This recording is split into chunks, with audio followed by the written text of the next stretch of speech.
Bien, en la clase anterior, la idea que teníamos, lo que queríamos hacer era empezar por una introducción desde lo epocal, desde todas estas, este ambiente intelectual, filosófico, que había en la época.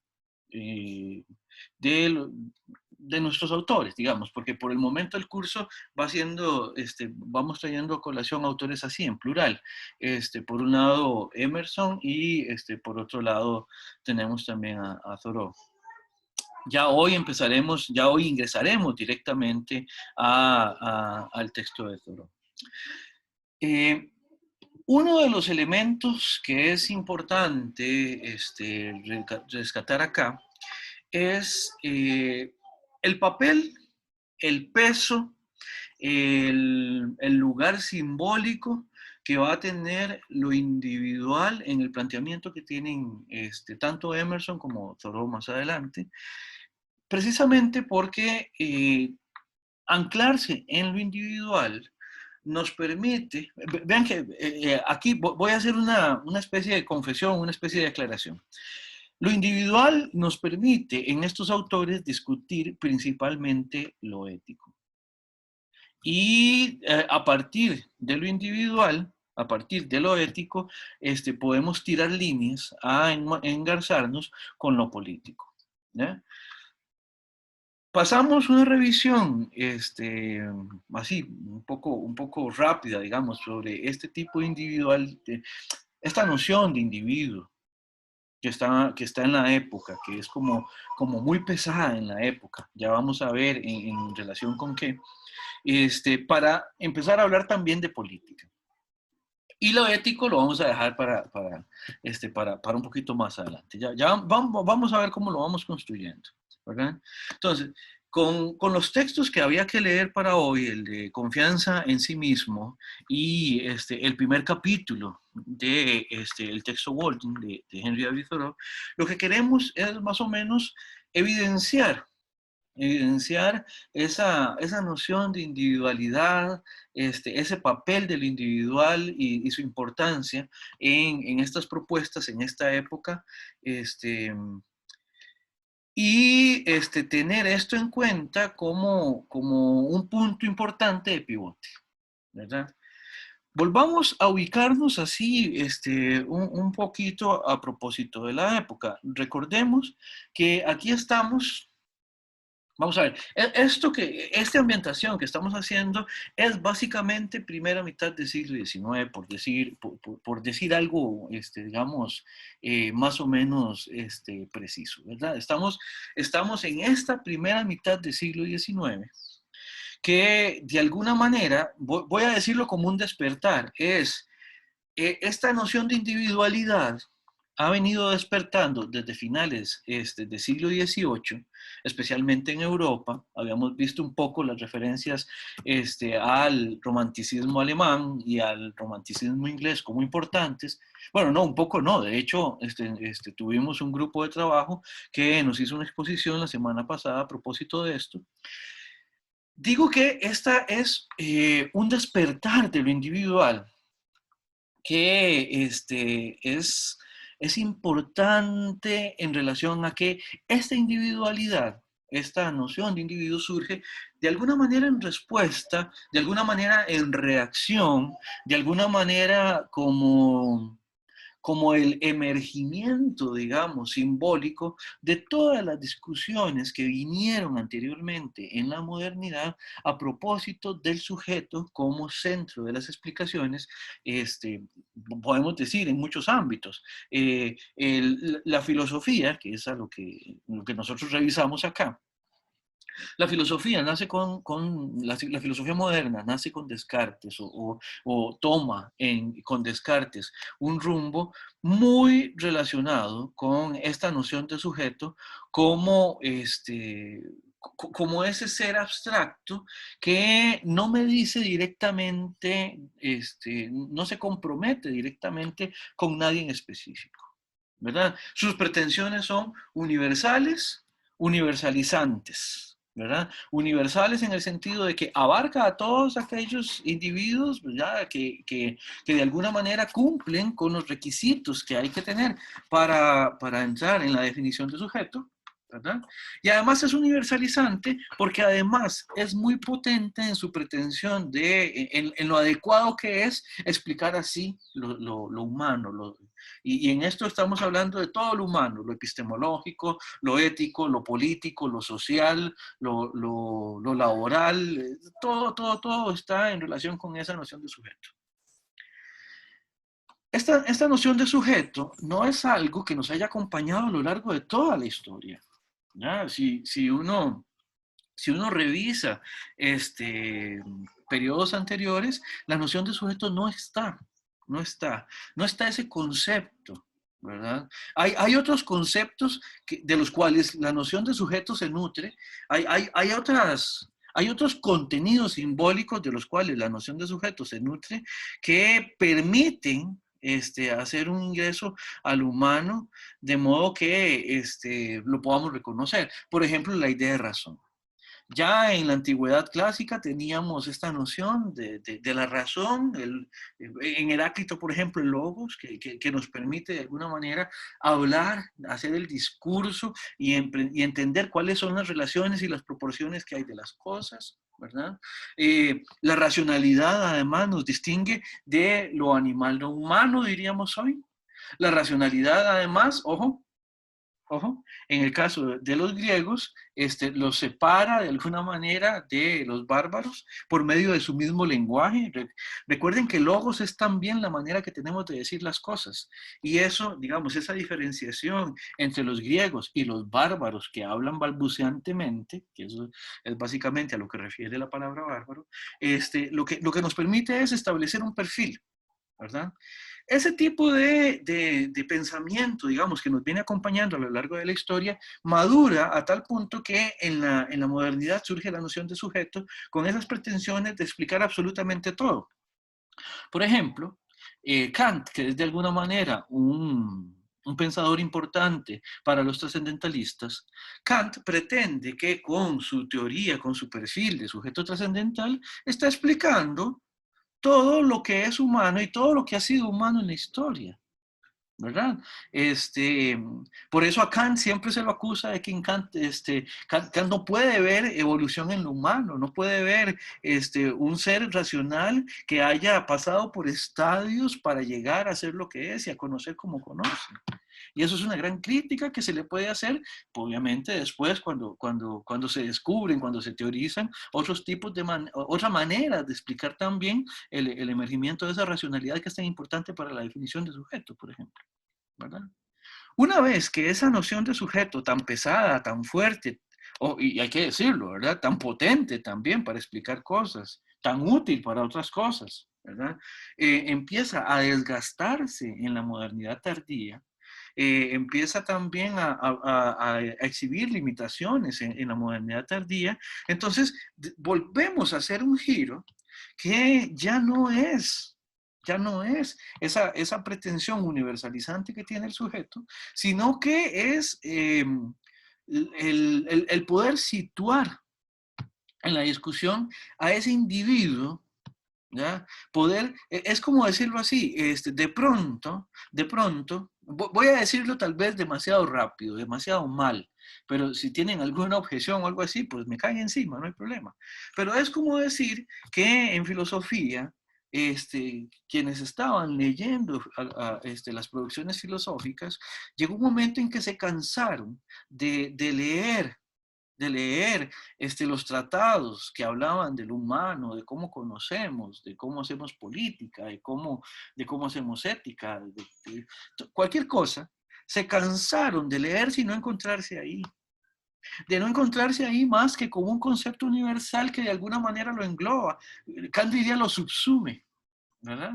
Pero eso llegó un momento en que para la manera que tenía de explicarse el mundo, la intelectualidad, digamos, que estaba trabajando en este tipo de preocupaciones, llegó un momento en que empezaron a recurrir de nuevo al situar a ese individuo que permita decir yo, pero no como un yo que vale para cualquiera, sino para el situar un yo que pueda decir yo, por ejemplo, yo Sanchitos, ¿ya? No necesariamente dándole la espalda a la propuesta esta moderna, no necesariamente, ¿ya? Teniéndola como precursora, pero sí sabiendo que la limitación que tiene es que de alguna manera el individuo desaparece ahí donde lo que hay el funcionamiento de un yo universalizante que le pasa, digamos, que pasa por encima de todos los individuos, abuelo de pájaro viéndolos desde lejos. No sé si esto lo estoy dejando claro. Me encantaría saber qué están pensando ustedes en este momento, qué dudas les surgen o qué comentarios. ¿Algo que decir?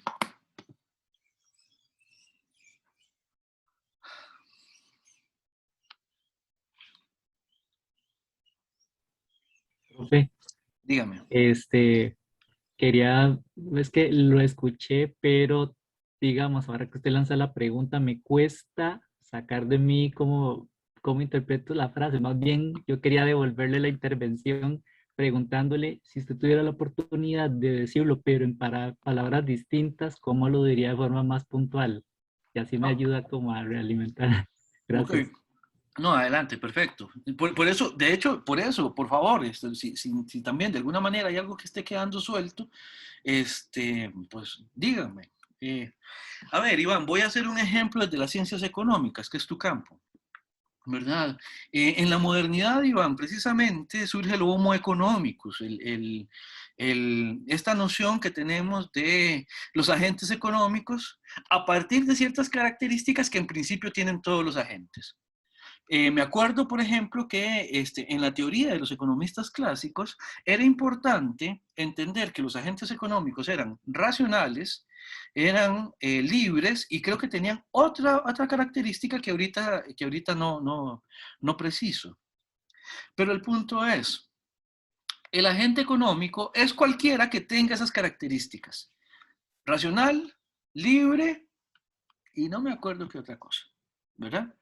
Entonces, eso lo que explica son caracteres generales que tienen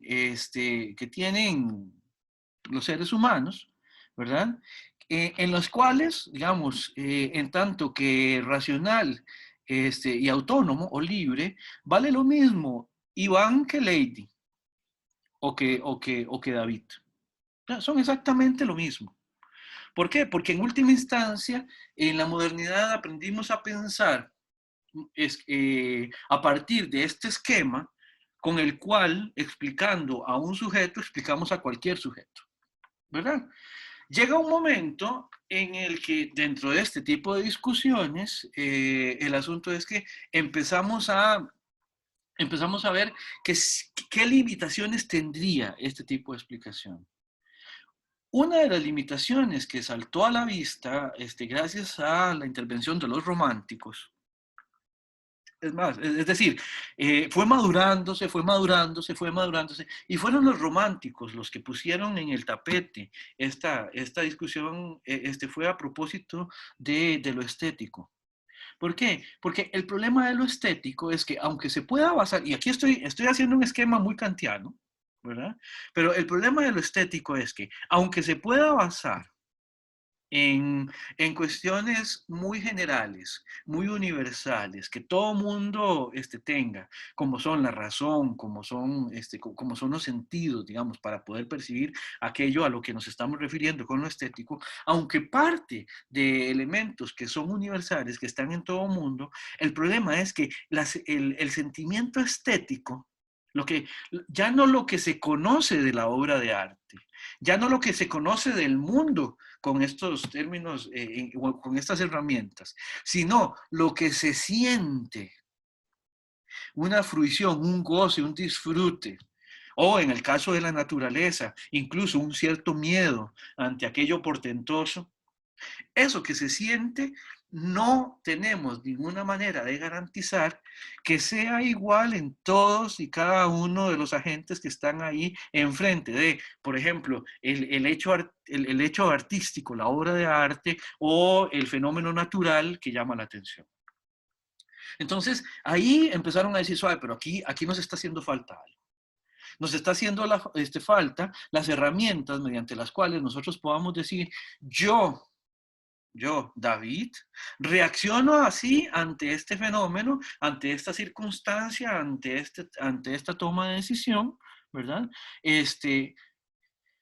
Conozco las características que me permiten hacerlo, que pueden ser las mismas que en cualquier otro, pero mi respuesta es singular.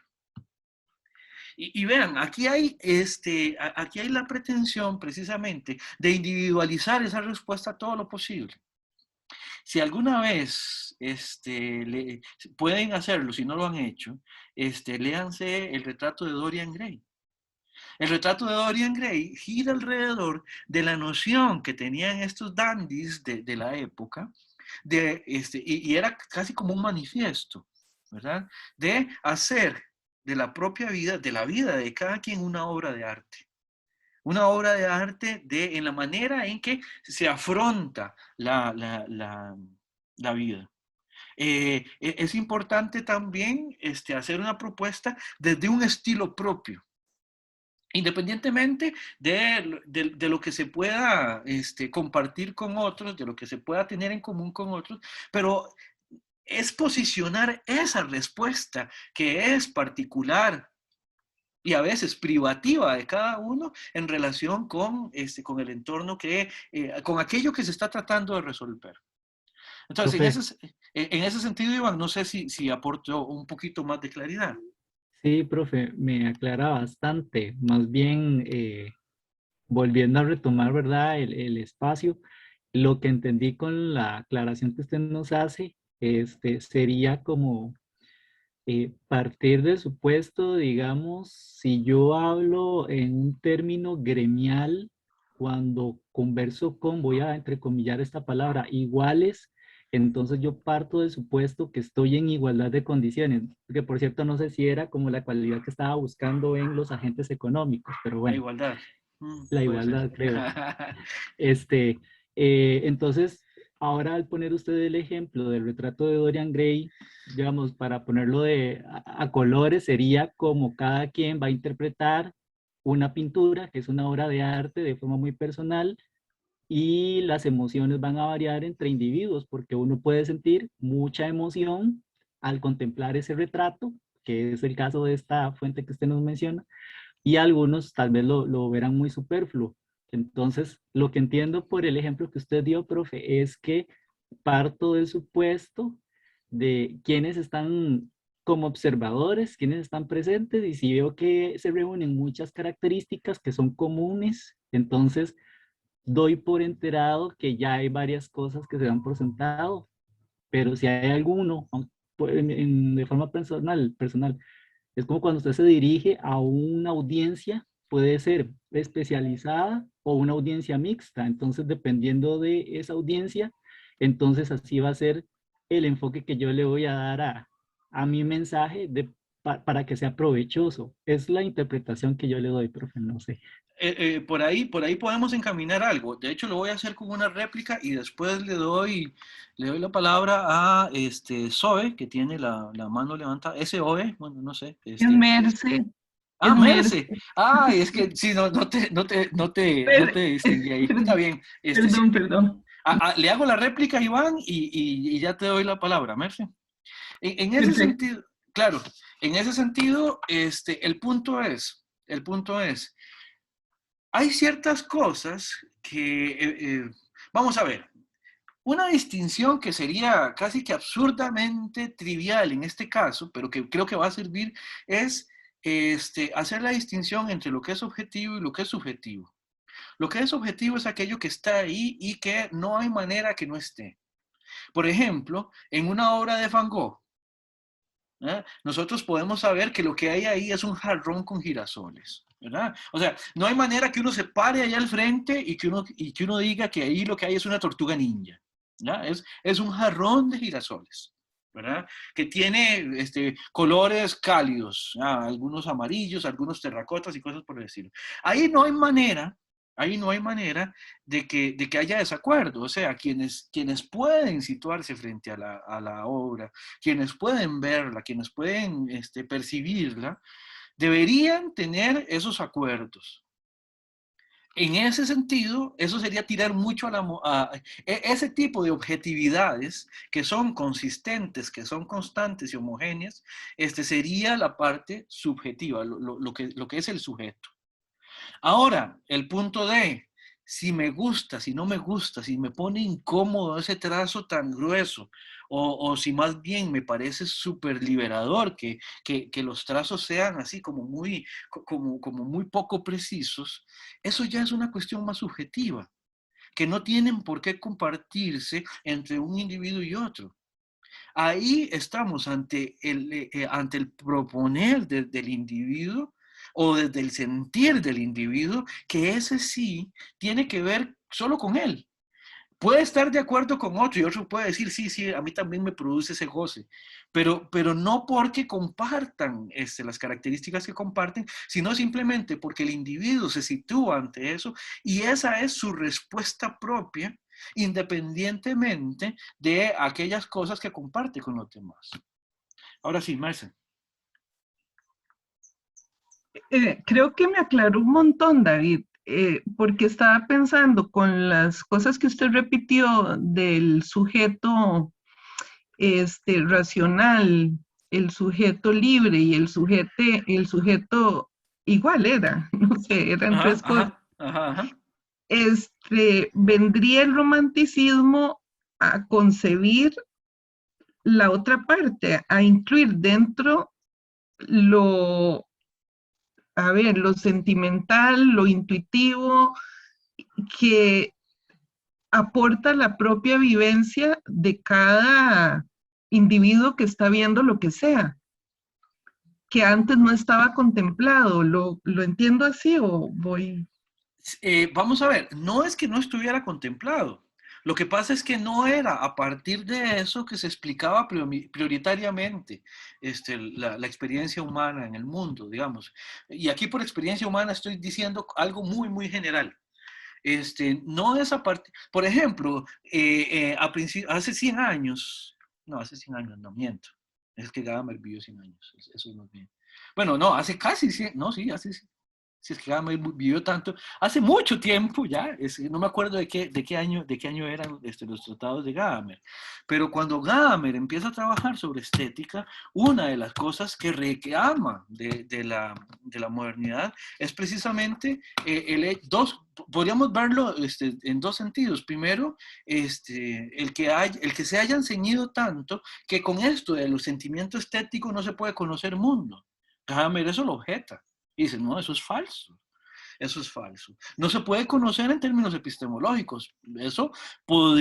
A eso se le podría dar algún tipo de lugar, digamos, en la explicación, pero no quiere decir que no se esté construyendo un mundo, que no se esté conociendo un mundo a partir de lo estético. Y la segunda cosa que ya está, digamos, incluida de alguna manera en la primera, es el reclamo de ¿por qué? ¿Por qué? Bueno, se puede explicar por qué, pero Gadamer eso digamos, lo podemos ver como un reclamo de por qué hay que necesariamente hacer primar, por ejemplo, lo epistemológico sobre lo estético. El conocimiento objetivo sobre la respuesta emocional, ¿verdad? Y eso lo posicionan los románticos, ¿verdad? Eso lo reposicionan los románticos. Desde precisamente una propuesta que va muy engarzada en ese situarse el individuo, así, en tanto que individuo, frente a ese mundo que tiene que ir a interpretar, que tiene que ir a construir, que tiene que ir a proponer, no sé, ahí metan el verbo que quieran. ¿Ya? Adelante. Me suena mucho como al reclamo de los fenomenólogos dentro de la filosofía continental, ¿no? Me parece como muy cercano, como el reclamo que realiza Ponty o los escritos de Husserl. Sí, efectivamente. Porque si usted lo ve ahí, aun cuando, por ejemplo, en la propuesta fenomenológica también podemos perfilar un sujeto, que yo creo que ahí no hay mayor problema, sí, ya en la parte, recordad que también la fenomenología tiene también un giro muy hacia el cada uno, ¿verdad?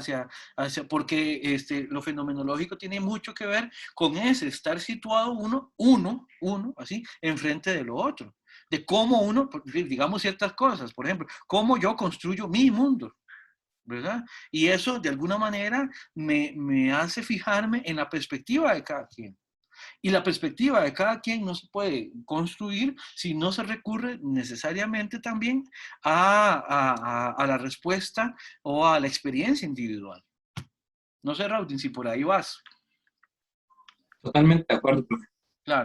Claro, no, de acuerdo, claro que sí, también tiene alguna similitud con eso. Ahora, ve que este tipo de posicionamientos vienen desde el inicio del romanticismo, o sea, como reclamo o como tema posicionado, lo puedes ir a buscar a Goethe, lo puedes ir a buscar en el mismo Hegel, digamos, en la parte más romántica, habrá quienes se enojen, pero en la parte más romántica de Hegel, y la izquierda hegeliana, o todos estos fenomenólogos, o todos los discípulos de Hegel, por ejemplo. De hecho, ahora vamos a ver ciertas cosas que pasan a propósito de esto, donde también podríamos, no sé, eventualmente relacionar eso con Feuerbach, o con alguno de estos autores que también, ¿verdad?, se nutren de todo esto, claro que sí. Profe, una pregunta. Adelante, Mariana.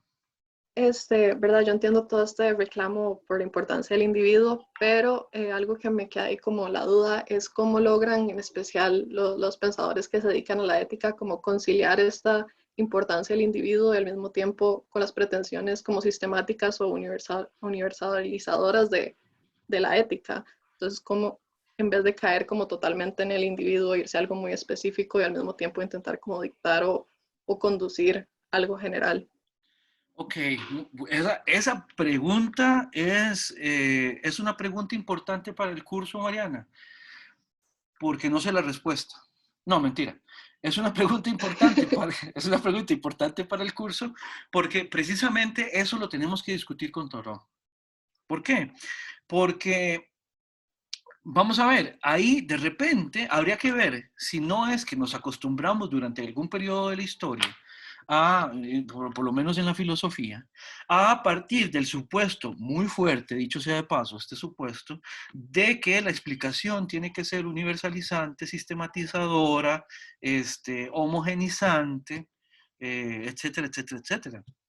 De repente por eso es que empiezan a surgir las propuestas de respuesta, digamos, a esa sistematización. Digamos, aquí, y ojo aquí que voy a hacer otra confesión, ¿verdad? Aquí tal vez el extremo al que se puede llegar es, bueno, a las propuestas que han sido por llamarse nihilistas, antirracionalistas, quien las trata ya no con poco cariño, sino con odio, les dice lo posmo por lo posmo, digamos, ¿verdad? Donde todo se relativiza en el sentido de que la relativización significa ausencia de criterios, de criterios últimos, digamos. Eso se puede rastrear ahí. Ahora, en el caso de estas otras propuestas, lo que hacen es que, primero, y para responder voy a recurrir de nuevo a Kant, sería como decir, primero que nada, perdámosle miedo a la experiencia individual, a la experiencia de cada quien, a lo que Kant llamaba el individuo empírico. Perdámosle el miedo a decir, esto es así porque se trata de mí. Es que eso no vale para todo, a mí no me importa, o sea, aquí soy yo el que está haciendo mundo y soy yo el que está tratando de explicar mundo. ¿Ve? Entonces, en ese sentido, le puedo poner un ejemplo, ahora sí, a partir de esto es que surge un posicionamiento de lo individual. Podríamos verlo, por ejemplo, en el pensamiento de John Stuart Mill, que lo que hace es que al hablar del utilitarismo, al hablar de del incremento del bien y la disminución del daño, del dolor o del mal, necesariamente uno tiene que pasar por la discusión y por el posicionamiento de lo que es bueno también para uno, o también para casos particulares, ¿verdad? Pienso después en un Nietzsche, que trata de situar su propuesta ética en la construcción de una voluntad fuerte, muy definida, muy perfilada, al punto que, por ejemplo, en la propuesta de Nietzsche, a partir de la propuesta de Nietzsche uno podría decir, es poco viable hacer una propuesta de teoría política, por ejemplo. Se queda en una teoría muy individual, ¿verdad? Si lo ven. Entonces, ¿cómo se hace para lidiar con esas pretensiones universalizantes, sistematizadoras? Bueno, en cierto sentido, Mariana, renunciando a ellas. No sé si con eso le contesto. Sí, profe, gracias. Y para seguir con la pregunta durante el resto del curso. No, claro, no, y eso es exquisito, porque básicamente es precisamente aquí la mejenga que vamos a tener en el resto del curso va a ser, por un lado, sujeto y por el otro lado, individuo. Esa va a ser, digamos, esos van a ser los que están sentados en las dos partes del sub y baja, ¿verdad?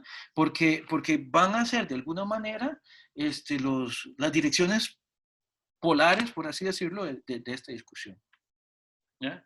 Y vean qué torta, no he pasado la portada, ¿verdad? Pero esto es importante situarlo, porque en función de esto es que vamos a tratar de empezar a ver cómo la reconstitución de lo individual es importante para estos autores, cómo el posicionamiento de lo individual es importante para estos autores. Para poner un poco esto en perspectiva también, nada más quiero terminar con un último ejemplo. Hay una película que yo generalmente la pongo a ver cuando doy el curso de Introducción a la Ética. A mí me gusta mucho la película, que es Mar Adentro, de Alejandro Amenábar. Nada más los ubico así rapidísimos. Trata de la vida de Ramón Sampedro, un español que quedó parapléjico después de un accidente en el mar. Y hay una escena donde una abogada que le está ayudando a llevar su caso porque él está solicitando que le permitan acceder a suicidio asistido, lo cual era imposible en ese momento en España, o eutanasia, a veces se confunden estas dos cosas, pero no importa. El punto es que una abogada, una personaje de la película que es una abogada, está hablando con él y de pronto se ponen a ver unas fotos viejas de él y se veía una joven que andaba con él. Y de pronto ella le dice, ¿y qué pasó con ella? ¿Quién es ella? Dice, es mi novia, era mi novia. Y él le dice, perdón, ella le pregunta, ¿y qué pasó con ella? Y él lo que le responde, le dice, pues no me ves. ¿Cómo no me ves? ¿Sí? No me ves cómo estoy yo. Le dije que se fuera. Terminé con ella, le dije que no tenía que estar conmigo más, yo no sé qué, yo no sé cuánto. O sea, básicamente él terminó con ella después de que quedó parapléjico. Y ella, la abogada como que se ofusca un poco y eso la tocó mucho y le dice, ¿pero qué estás diciendo? Que un parapléjico no puede amar. Y el otro lo que le responde es, pero ¿quién está hablando de los parapléjicos? Yo no estoy hablando de los parapléjicos, yo estoy hablando de mí, de Ramón Sampedro. Yo, Ramón Sampedro, no quería seguir en una situación donde yo estaba obligando a esta muchacha a estar cuidándome o atendiéndome. Yo no estoy diciendo, dice Ramón Sampedro, que eso tenga que ser así para todo mundo.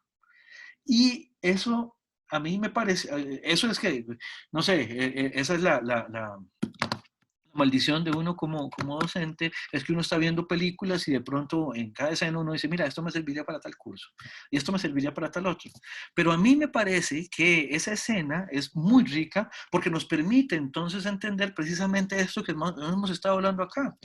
Una cosa es decir que se puede reivindicar como un tema importante para la comunidad de parapléjicos, sin que necesariamente eso tenga que ser obligatorio para cada uno de los parapléjicos en particular. Y esa discusión, esa distinción que hace en esa escena tan rápida, tan de pasada, Alejandro Amenábar, a mí me parece una discusión muy inteligente. Y yo creo que es, de alguna manera, una discusión que tal vez no tan inteligentemente, pero que sí, de manera muy importante, la vamos a mantener a lo largo de todo el curso. Ya van a ver. Dicho sea de paso, a mí esta discusión me parece apasionante. Así que se los advierto. Bien. Perdón, ¿habría alguna otra pregunta? Sí, profe, Profe, yo es iba a decir que algo. cada argumento que se presenta da pie a que surjan, ¿verdad?, otras preguntas. Ah, por supuesto. Eh, es Sí, que pero, con la referencia a la película yo la conozco. ajá. Desde la lupa de lo individual, ¿verdad? Me surge como la inquietud de pensar si esa individualidad está condicionada a mis circunstancias, porque, bueno, voy a asumir que esa decisión es condicionado a lo que le pasó, que, bueno, fue un accidente lo que a él le pasó, pero en condiciones tal vez más amplias, creo que era impensable tomar una decisión así. Entonces, me surge, ¿verdad?, que cada una de las decisiones individuales están condicionadas a un entorno, ¿verdad? Por supuesto. Ortega decía que yo soy yo y mis circunstancias, en algo que nos puede aportar algo aquí. Nada más voy a decir algo rápido para darle también la palabra a Luis Carlos. Y es lo siguiente. En temas de bioética, por ejemplo, en temas de autonomía para un paciente, por ejemplo, en relación con el acceso a la eutanasia o al suicidio asistido, que son discusiones que aquí en el país realmente nos hemos quedado debiendo muchísimo. Una de las curiosidades que tiene esta discusión ética es que nuestra manera de entender la ética, y con esto, Mariana, ve por dónde va esto como posibilidad.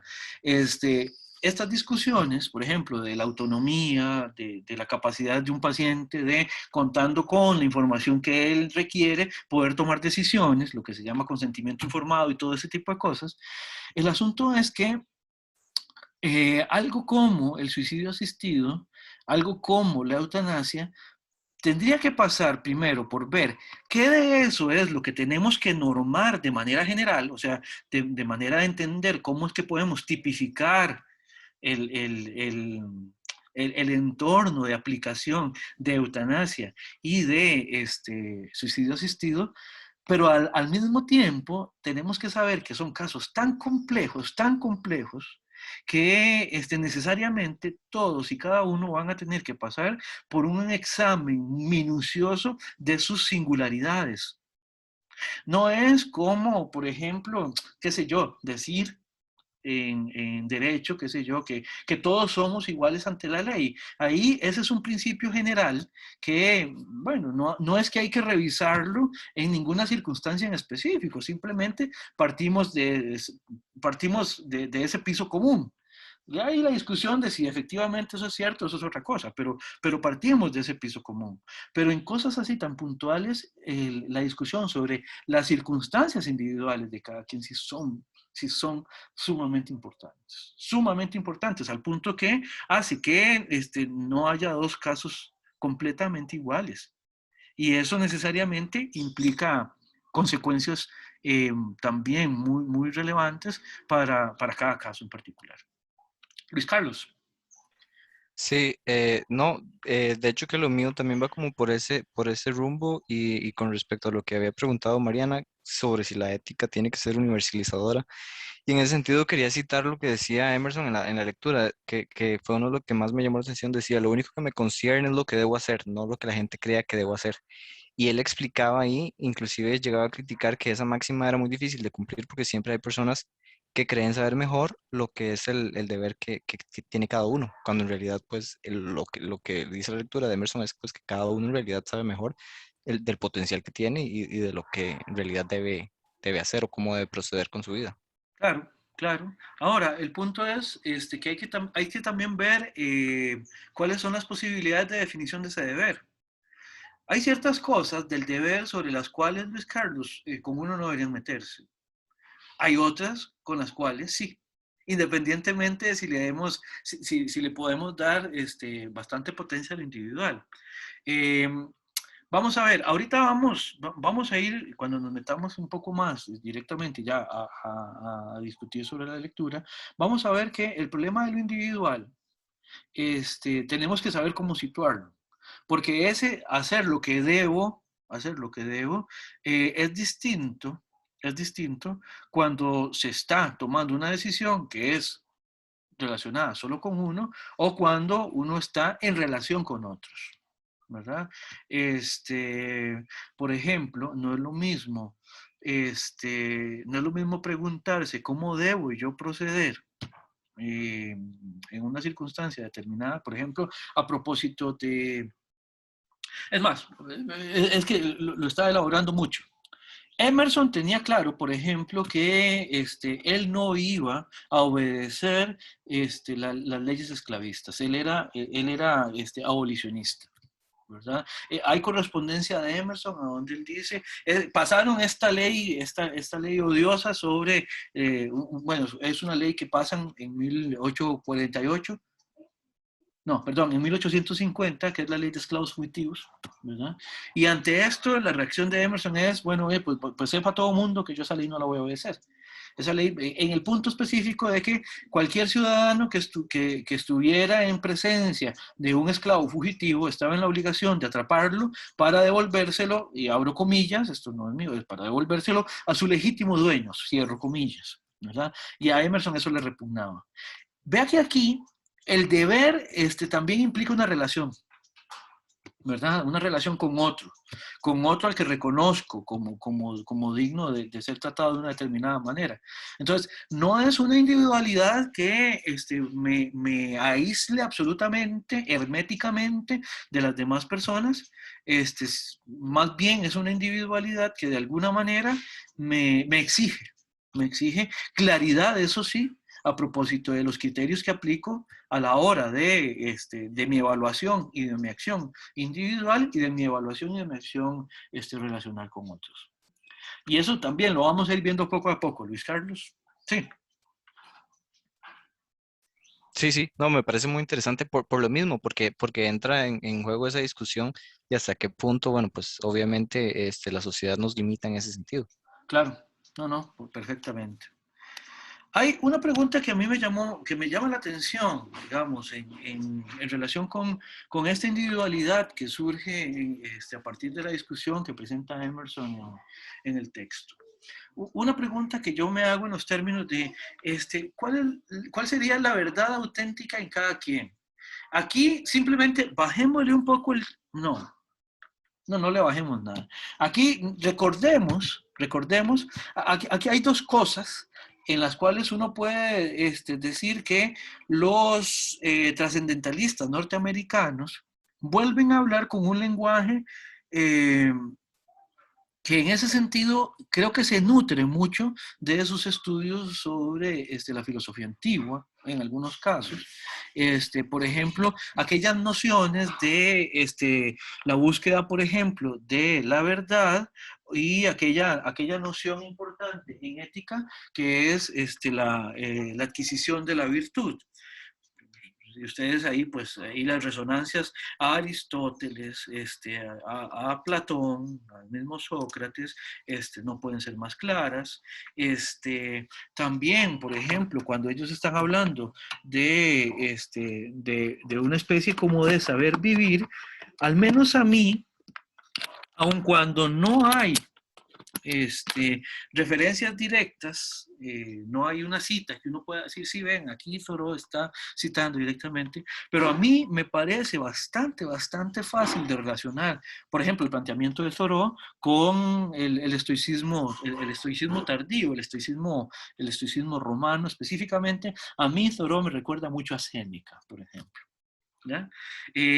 Entonces, vean que esta pregunta sobre la verdad auténtica en función de esa virtud, que la virtud es un problema de carácter, es un problema de cómo la decisión, digamos, se lleva a cabo, de cómo se se plantea tan siquiera una personalidad, de cómo se plantea incluso, voy a decirlo así, un saber vivir, que eso es en última instancia lo que antiguamente se entendía por sabiduría, tiene que ver o está en relación precisamente con las limitaciones de cada quien. Por eso, tengo que hacer lo que debo, hacerlo, es hacer esto que se tiene que hacer, un poco lo que mencionaba Luis Carlos, ¿verdad? Entonces, cuando volvamos de la pausa, vamos a tratar de discutir en función de estas 4 cosas que me parecen fundamentales, que es hacer lo que se tiene que hacer, el problema de la autenticidad, el problema de arriesgarse a no ser comprendido y el problema de la independencia. Todo eso como problemas que están ahí alrededor, digamos, de la individualidad y de la actuación individual. Por lo pronto, entonces, vamos a ir a hacer una pausa de 10 minutos.